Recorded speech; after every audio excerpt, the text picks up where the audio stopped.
et je suis médecin et naturopathe, c'est-à-dire spécialiste en médecine naturelle. Il se trouve que depuis 4 ans, je subis à peu près une fois par an une tentative d'empoisonnement criminel. Apparemment, une équipe rentre chez moi et met quelques petits cadeaux sur plusieurs éléments de ma nourriture d'usage courant. Et jusqu'ici, je m'en suis sortie, mais je fais cette vidéo pour au cas où la prochaine fois, je n'arriverai pas à m'en sortir. Pour que vous ayez un souvenir, que vous sachiez que je ne me suis pas suicidée, que c'est pas exprès, que j'adore la vie, que j'aimerais bien continuer. Et que si on vous raconte que je me suis suicidée ou que j'ai eu un accident, ça sera totalement faux. C'est simplement la malveillance, les intérêts que malgré moi, je contrarie. Donc avant de partir, je voulais vous donner trois informations importantes pour vous. D'une part que la santé c'est simple, c'est carrément élémentaire en fait. On peut comparer avec notre corps, avec les appareils, puisque nous sommes habitués aux appareils. Et c'est un appareil qui a la faculté extraordinaire de s'auto-réparer. Et c'est ça qui est extraordinaire. Seulement, pour s'auto-réparer, il ne faut pas qu'il soit tout le temps mobilisé sur d'autres activités, comme par exemple de manger, de digérer, de faire du sport. Il faut qu'il ait des plages où il ne soit pas occupé et il puisse s'occuper de l'auto-réparation.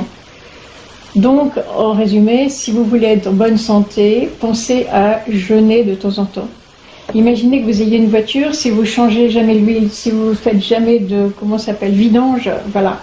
À un moment donné, votre voiture va être encrassée, parce que tout appareil qui fonctionne finit par faire un certain nombre de scories quelque part, et comme on a ce merveilleux appareil qui se nettoie tout seul, il faut de temps en temps arrêter de l'occuper, c'est-à-dire arrêter de manger, comme ça a toujours été prôné dans toutes les civilisations, et le laisser s'auto-réparer tranquillement. Si un jour vous avez la périodicité, bon, on va dire, en tout cas de toute façon, au moins une fois par an, c'est-à-dire au moins une fois par an, 4 ou 5 jours d'affilée où vous ne mangez pas, vous buvez juste que de l'eau. Faut pas vous imaginer que vous avez faim, parce que la faim réelle chez un être humain à peu près nourri correctement, la faim réelle ne vient qu'au bout de 40 jours. Donc si vous pensez avoir faim, c'est uniquement un fantasme psychologique ou alors de l'hypoglycémie à force d'excès en café et en sucreries, mais ce n'est pas la vraie faim. Donc tenez bon, et chaque fois que vous vous sentez pas bien, vous buvez de l'eau.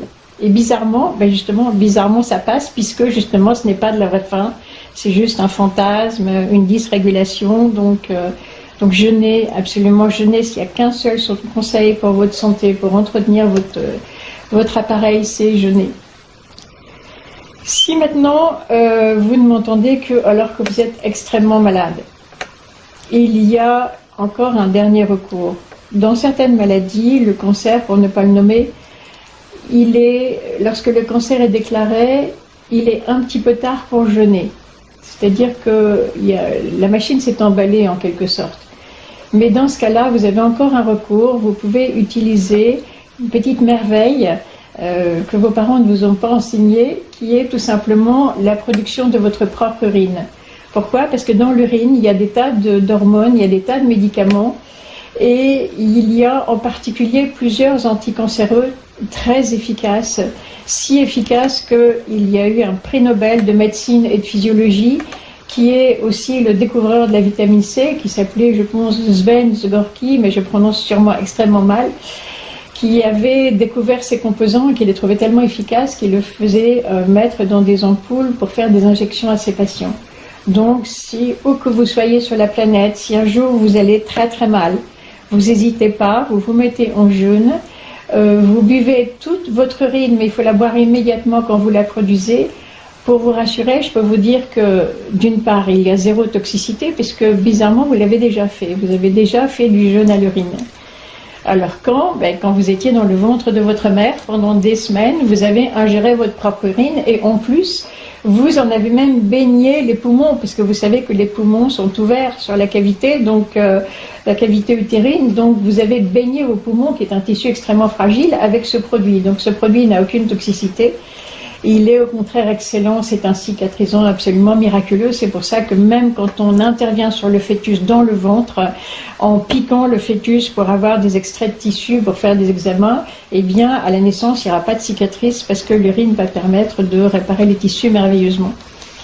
Donc, si vous êtes très malade, que vous êtes au bout du monde, que vous n'avez rien du tout, que vous vous retrouvez dans une guerre, que vous vous retrouvez à marcher sur les routes, que vous n'allez pas bien, c'est pas compliqué, vous ne mangez pas, vous buvez de l'eau si vous avez soif, si vous n'avez pas soif, vous ne buvez pas, vous buvez selon votre soif, et vous ingérez toute votre production.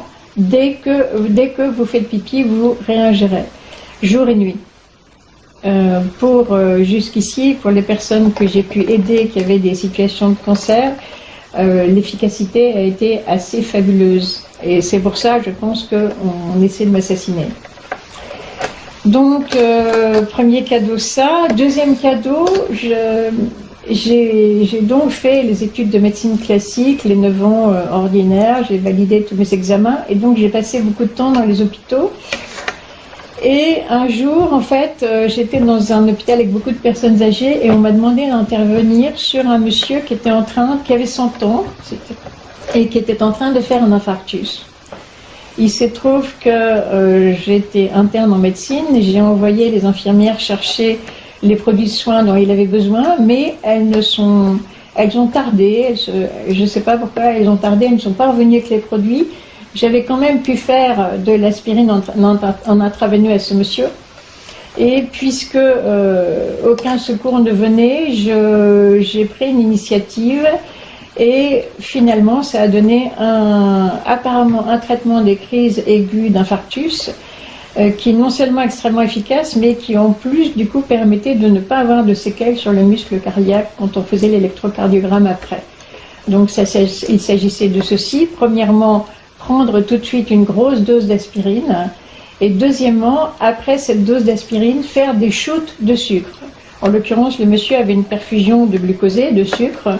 Donc en fait, ça consiste à envoyer du sucre rapidement, arrêter, envoyer du sucre rapidement, arrêter, envoyer du sucre rapidement. Donc si ça vous arrive dans la rue, ayez toujours vos 3-4 grammes d'aspirine dans la poche, si possible que vous puissiez ingérer sans avoir besoin de demander une bouteille d'eau, vous gagnerez encore du temps. Et après ça, vous vous achetez les sodas les plus sucrés possibles du commerce et vous faites des shoots de sucre, c'est-à-dire que je bois la valeur d'une petite canette, j'attends 5 minutes, je rebois la valeur d'une petite canette, j'attends 5 minutes et ainsi de suite jusqu'à ce que votre douleur et votre malaise soient dissipés. Donc ça, c'est quand même un beau cadeau, je pense. Et le troisième cadeau, c'est celui sur lequel j'ai travaillé toute ma vie, c'est-à-dire l'argile. L'argile est un remède absolument fabuleux. Alors pourquoi est-ce que c'est un remède fabuleux?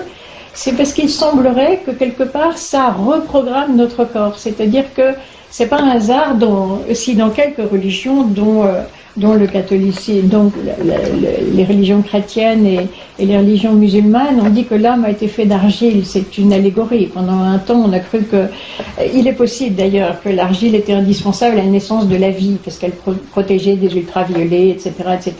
Elle avait un effet catalyseur, etc. Donc ça, c'est peut-être réellement à l'origine des êtres humains et même des êtres en général. Mais ce qu'il est certain, c'est que ça fait un effet reset. Vous voyez, par exemple, vous avez un appareil électronique qui foire complètement, vous allez remettre les réglages d'usine. En gros, l'argile, si elle est si miraculeuse, c'est parce qu'elle vous remet les réglages d'usine.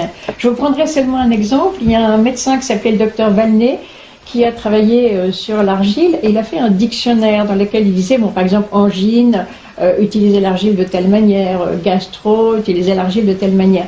Ce qui est intéressant, c'est que quand on regarde à constipation, comment utiliser l'argile en cas de constipation, il est écrit textuellement, voire diarrhée. Donc ça veut dire que ce soit en excès ou que ce soit en carence, votre mécanisme, l'argile va vous aider à faire reset, à remettre les réglages d'origine.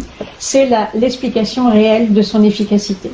Sinon, accessoirement, elle a une efficacité assez extraordinaire vis-à-vis de l'équilibre des bactéries, vis-à-vis de l'équilibre des virus. Elle est anti-inflammatoire, elle est cicatrisante, elle a des tas de qualités et elle est aussi un très bon antipoison qui, pour cerise sur le gâteau, qui arrive à récupérer le poison alors qu'il n'est même plus dans votre système digestif, qu'il est déjà passé dans le sang. Elle va réussir à en récupérer une grande partie par un phénomène que les scientifiques appellent la dialyse intestinale. Je suis Jade Allègre,